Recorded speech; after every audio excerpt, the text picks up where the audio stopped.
and welcome to this episode of the Student Experience Podcast. Our guest today is a leader in digital learning and teaching, learning innovation, and is also recognised internationally for developing contemporary curriculum for the digital age.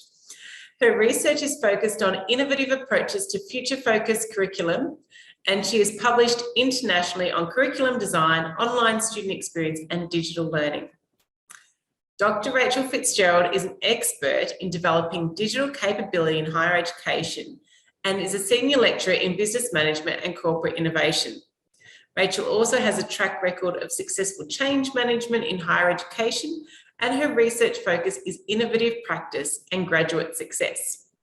Currently, the Deputy Associate Dean Academic for the Faculty of Business, Economics and Law at University of Queensland, Rachel is passionate about student impact through effective learning design. Thank you for joining us. Thank you very much, Tanya. That was lovely. And can I say that I'm absolutely delighted to be part of your excellent series on student experience. There's so many interesting areas in there. I'm really, really pleased to be taking part. Awesome. Well, today we're getting right into micro-credentialing, which is something I'm really curious about. It's been a hot topic for the past couple of years, and we've now just got a formal framework that's been released. So tell us a bit about micro-credentials. What are they? Why are they important for our students and also for us as institutions? So I guess the first thing that I should say about them is they're not really new. And we've kind of been playing around in this space for some time since the advent of MOOCs. That's really what we're talking about here. And now that MOOCs have evolved and they've effectively become, well, this proliferation of what are called micro-credentials. They're also known as short-form credentials. And also there's another area that doesn't really have that label yet, but we'll just for now, I'll label it short courses. And I'll explain a bit more about the differences between the two. And really the best way for me to kind of define that concept of micro-credentials is that like a micro-credential or a short-form credential is an assessed course. So that means it has a specific purpose. It offers some kind of credit, whereas that idea of a short course is maybe offering a body of knowledge, and it might have, for example, a digital badge or a certificate, but it's not for credit purposes. So if I contextualize that against, as you've mentioned already, the new National Microcredentials framework, which is literally just being released, it might make a little bit more sense about the differentiation between the two. So their definition of that microcredential is, they say that a microcredential is a certification of assessed learning or a competency with a minimum volume of learning of 1 hour or less than an AQF award qualification, and that is additional alternate complementary to or a component part of an AQF award qualification. It's quite a detailed definition. I'll tell you the European one in a minute, which is a lot quicker. And so, but what that means is that they have made it, they've made an actual clear definition. That means if you want to say, am I looking at a microcredential, then that's what you're looking at. So effectively, it means that there are specific learning outcomes attached to that piece of learning. And those outcomes have to be assessed, and the learners have got to have achieved what that course intends.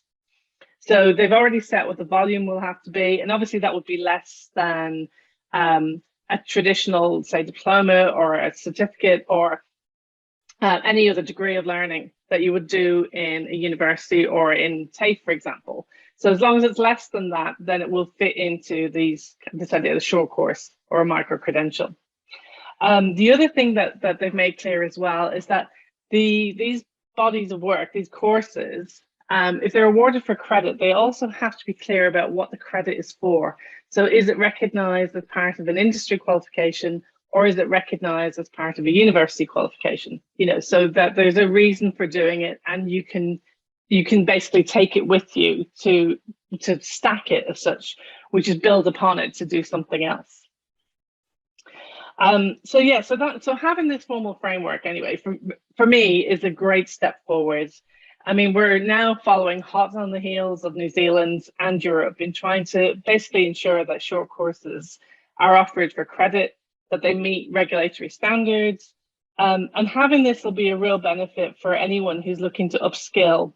And while there are many people, certainly those that have been studying things like microcredentials, are not really interested maybe at the minute of doing a degree program, but they might wish for that study to count at a later stage and ultimately be recognised by a national body. And that's what this framework has really given us access to, which is really good.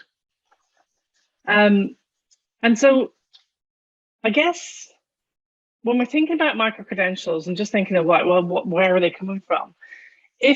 What this framework will really open opportunities for is things like private providers and training organizations, our industry itself, even professional accreditation bodies.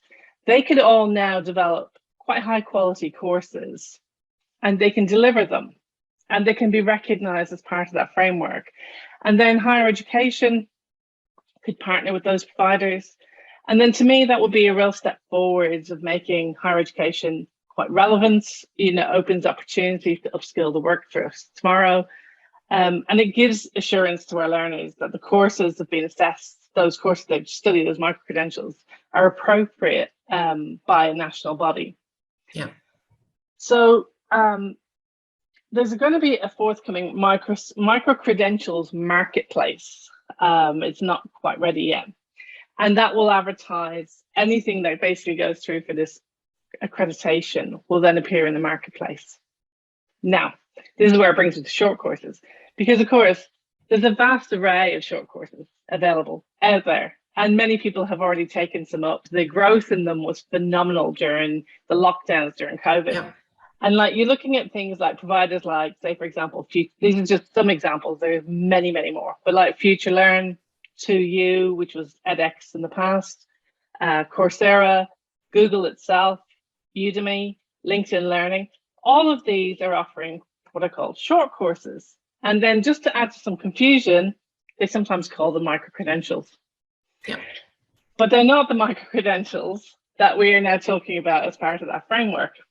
So what people have to be aware of, or any learners that are interested in taking on a microcredential, is the difference between the two. These short courses are the ones that might offer you a digital badge for completing, but they're not credit bearing. And it doesn't mean that they're any less worthwhile. They're really, really good if you're studying something because you're interested in it, but you have to be very aware that it's very different kettle of fish in terms of what it's going to be, what value it is to you, depending on what you're going for. So we can talk a bit about that, about whether you're doing it for interest, or you're doing it because you really want to upskill your career. So yeah, and of course there's certain kind of programs that just don't lend themselves to that sort of micro-credential type assessment process. Yeah, absolutely. Like there's a space for all sorts, out there.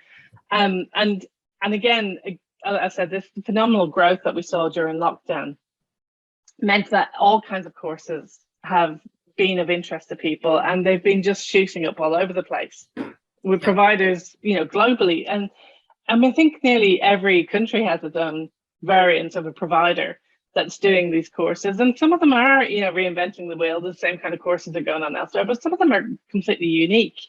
So yeah, there's lots of opportunities. But as I said, with the frameworks, where it's basically moving to a bit more consistency nationally anyway.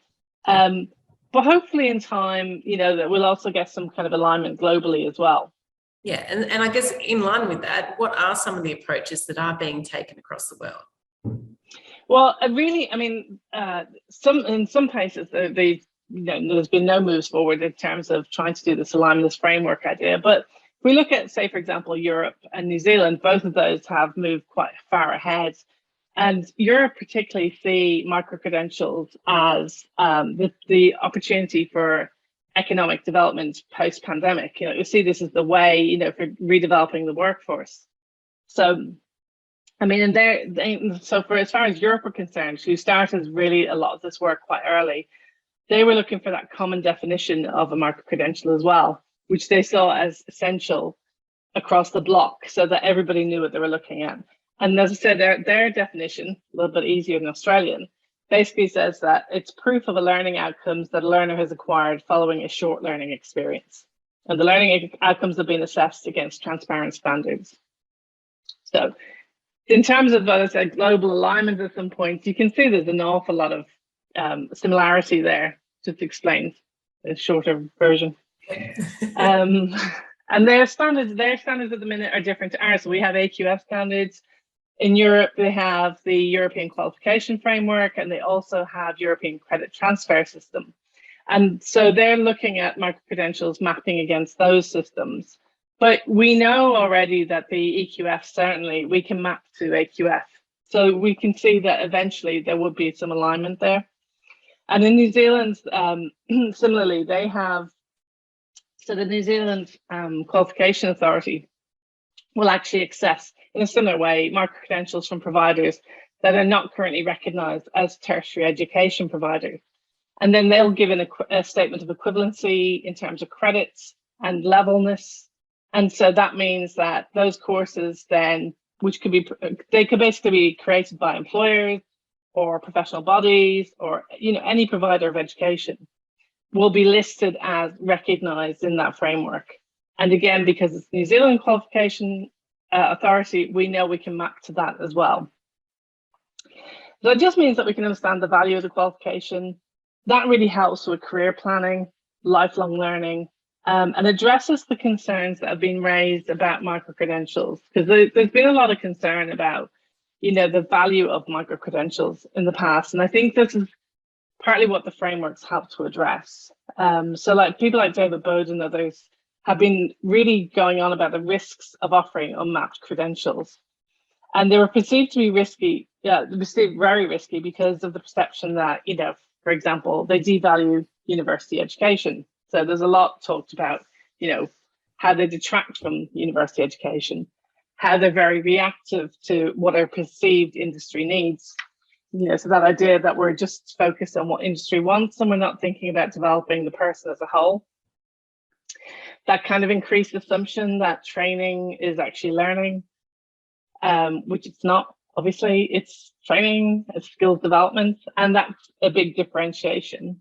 And also that there's also a lot of concern and research that says that microcredentials were kind of weakening the structure of, say, for example, a degree. So they're like weakening the whole idea of, you know, sequencing learning, that kind of build up the development of knowledge, and not just the knowledge, those kind of graduate skills that are all part of it as well. So while, and then, you know, there's definitely room for those arguments, but having this framework means that you can kind of see in the overall ecology of learning where a microcredential would fit in. Yeah, and I guess it makes them more adaptable too. I mean, when you're talking about university degrees, the thing I tend to think about is that often they've been created in alignment with what the industry needs, like that they're going into. So it's who are the industry bodies, what are their needs? So yeah, I guess how you then say map microcredentials within that, so they are actually getting what they need to be, an engineer or teacher or whatever it might be. Yeah, well, that would be the ideal solution. But what we're up against really is, I mean, it's basically the media kind of have that spin on it that suggests that microcredentials can replace a degree. Mm. So where we're looking at it as opportunities, you know what I mean, to be in part of that big ecology, that, you know, there's an awful lot of media reports, and to a certain extent, it's helped by some of the rhetoric from government as well about the idea that, you know, these microcredentials are all you need. They're all about developing the skills you need. And I think that kind of forgetting what comes from that, you know, that scaffolded program that you would also do, you know, because that brings those other skills that we need in industry as well, which things like, you know, complex problem solving, leadership, you know, analytical thinking. That doesn't come from just doing one short course with a specific skill base. That comes from, you know, exposure to lots of different ways of thinking, being asked to reflect on how, you know, what things have happened as you've gone through those learning. And it takes a lot longer. So I agree with you that we need to see it as part of a whole suite of things that are happening, and microcredentials fit in, and they also fit in beautifully for lifelong learning. So you may have already got your degree, and you're not really interested in another long, course again, but you might want to, just upskill, or you might want to just look at what's happening in certain areas, and they're a perfect way to kind of have a look at that. And then still, if you were interested, then you can actually pick up credit for it. Yeah, and I've always seen it as being a really good way of tasting something. So you don't have to sign up for a full unit or a full degree, but you can actually experience it and find out whether it is something that interests you or not. And I feel like that's what it was originally put towards, like back in the early MOOC days, it was all about getting an experience and then understanding whether it was something you're interested in pursuing, rather than something in and of itself. Yeah, I would absolutely agree. I mean, definitely that kind of whole idea of like just putting your toe in the water and trying it out. And also, because curiosity, right, is one of our biggest advantages in anything that we do over the future robots. It's the fact that we're interested in how things happen and how things work. And so therefore, we're always going to be interested in, the idea of short courses introducing us to different topics. I mean, for example, like I'm currently halfway through a short course on how to write a psychological thriller, right? I have no intentions of becoming a novelist. The only reason I signed up for it was, one, it was quite cheap, and two, it's actually been run by an author who I think is fantastic, right? So I was just really curious as to, how she was inspired to write the things that she's done, and how she actually goes about, what's her techniques for doing it.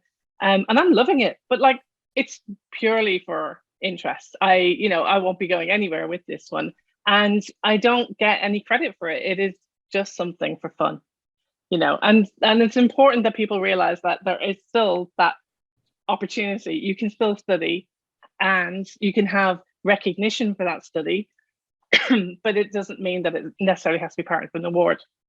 Yeah, and also, how measurable is it?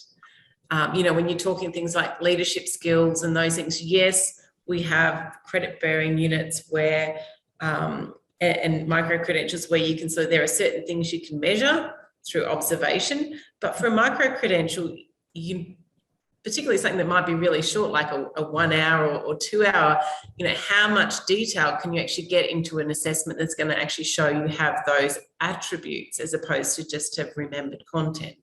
Yeah. And a lot of the time it is literally that remembered content. It is the skills development, and probably something that you might need to go back over every now and again, just to make sure. I mean, it's ideal for, those that are in, for example, the IT industry, where they have, they're qualified, digitally capable people, but things are rapidly changing. So, whether you're in coding or you're in analytics, or even if you're doing project management, there's new techniques and new approaches that are coming out all the time. So a short course to kind of just keep you updated on what's new is, an ideal way of going about it. And again, work, so that was employer based or whether it's university based, it's still, if you want that accreditation, you can have the flexibility of taking it so that it is accredited, or maybe doing it without the assessment, so you are just doing it for your own interest. Yeah. So I guess my next question is actually how we bring these things together. So I know this morning I was having a conversation with someone with our Learn to Learn program, which is not micro-credentialed, because it's all about learning skill like attributes and mindset and things like that. But if we were looking at developing a credit-bearing unit, which we wanted to incorporate a micro-credential, which isn't like an internal micro-credential, so it's hosted by someone else, how might you do that? So, so this is actually, if you're asking me what should we do for best practice, this is actually the area I really think we need to be looking at. This is how we should now be strategically looking at how we design our programs, how we stop reinventing the wheel, how we start cutting costs for some students, and we think about how we could bring things in. And I just think that the opportunity there to, to just widen widen opportunities for learning, skills development, just shaping that kind of context in higher education could mean that our graduates could come out with not only a degree with all the traditional pieces that you would have in there, or your program, you have all your traditional pieces, but also they have a whole list of skills that went with it that might have a nice little digital badge that you throw up on LinkedIn. It's like, I've got my transcript, I have my online portfolio too, which complement each other. And that's the really important part of this, because there's loads more work that's needed around, sense making about what employers understand to be, short courses and micro-credentials and the value of a degree program. And we know that's constantly being undermined. So we almost, as designers of programs, need to be very mindful that we are trying to help our learners understand how these connections work together and what value they are for them to present to employers. Because the worst thing that can happen is, leaving people to their own devices to think that they're putting together a portfolio that an employer might want, but actually all they've got is lots of basic skill training and lots of these digital certificates. And yet there might be a real need for going into slightly higher level learning that they might not have realized.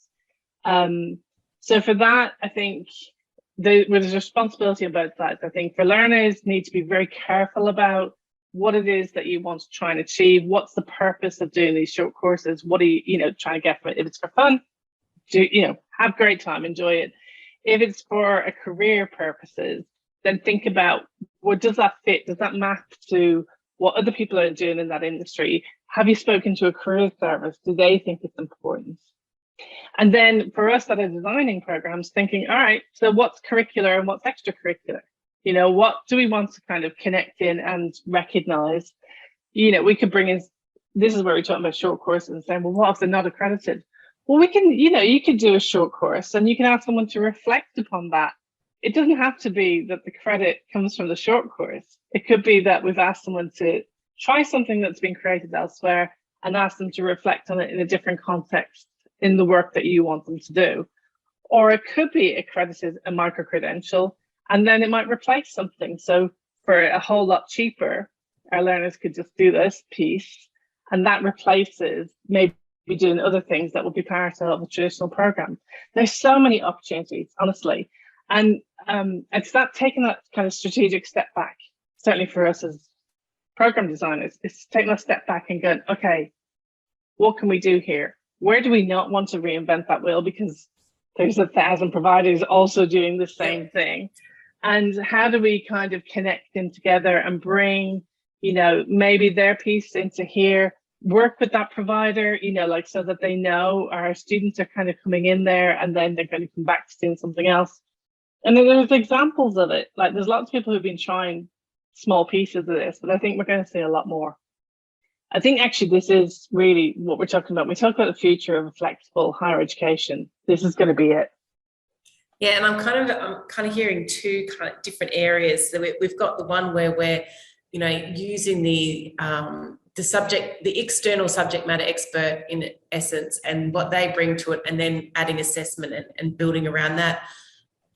So we've got that academic side, but then we've also got that extracurricular, so recognition of the skills and the capabilities, particularly from a career development perspective. Like as someone who's previously looked after mentors, I always think about, okay, showing that you've mentored others and you've supported others, and what are the skills, and unpacking that as well with people. What are the things that they've actually got out of that learning experience?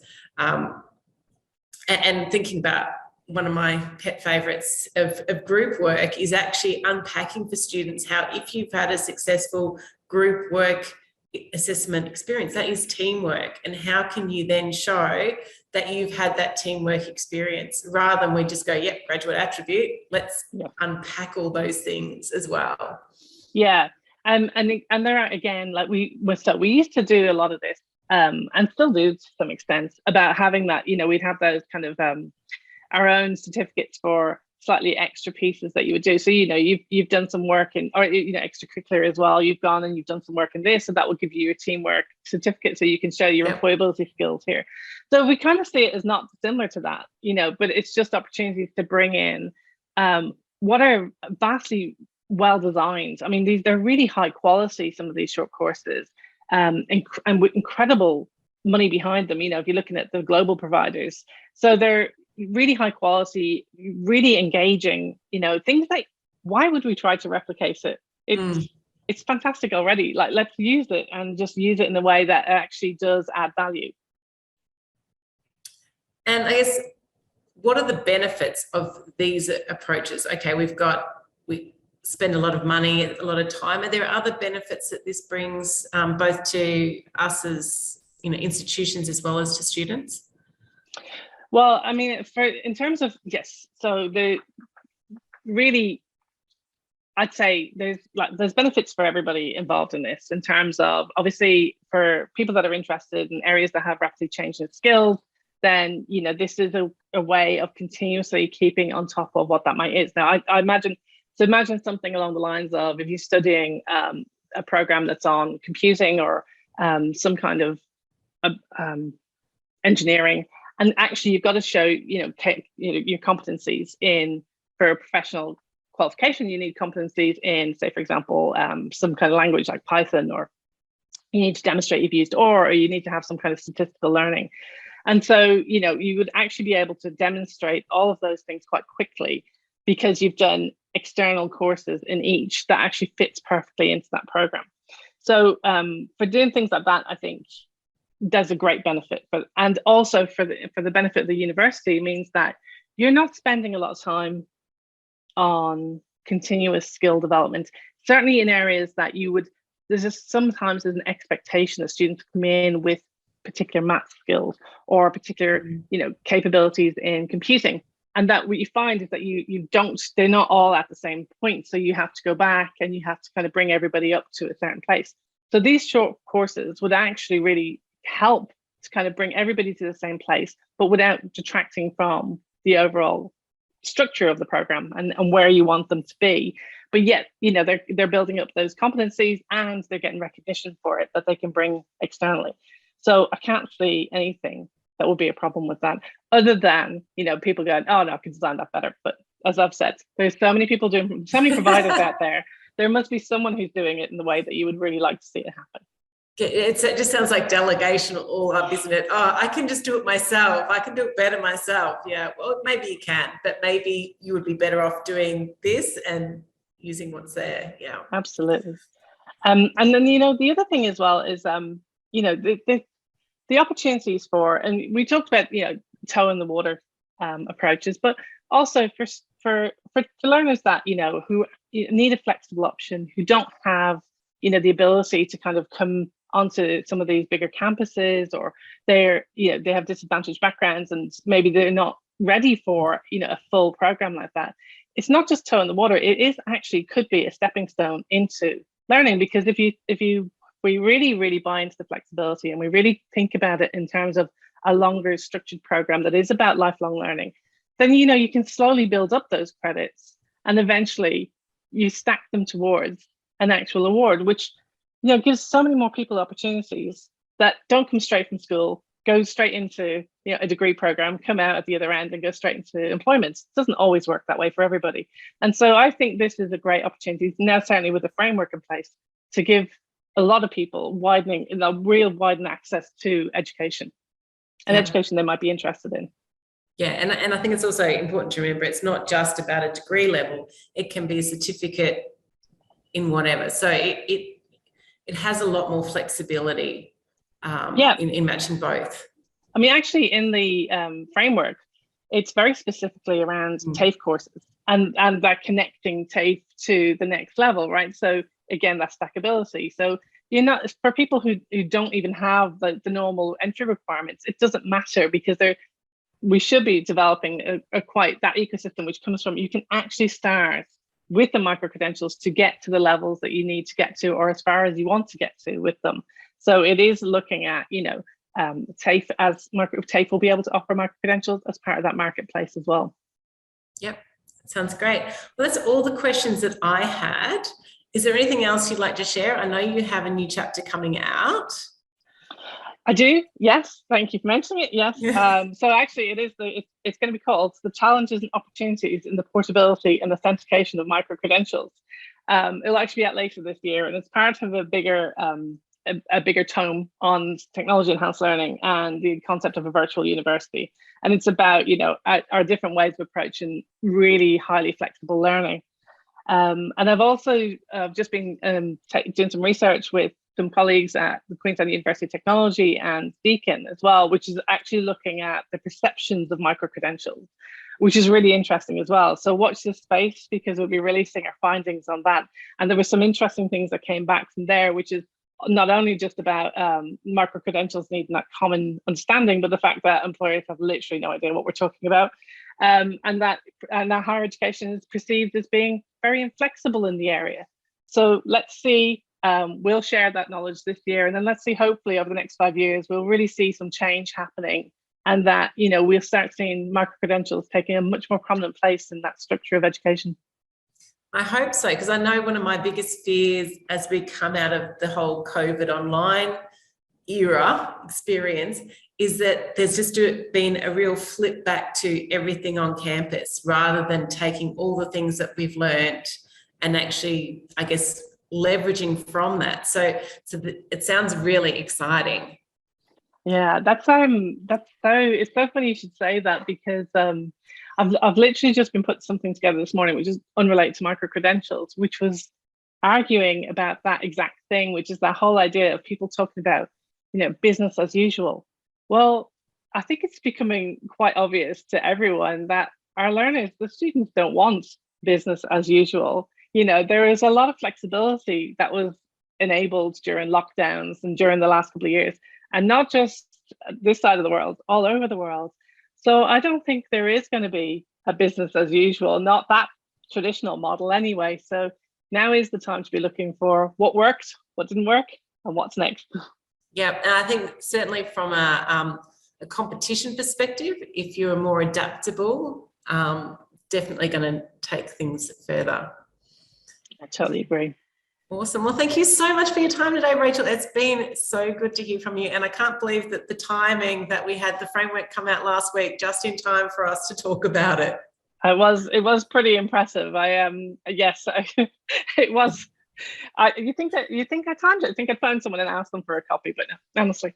Yeah, there you go. I saw it pop up and I went, oh, Rachel, it's just in time. Thank you again so much. Thank you for joining us for this episode, and we look forward to sharing some more exciting stories and news later.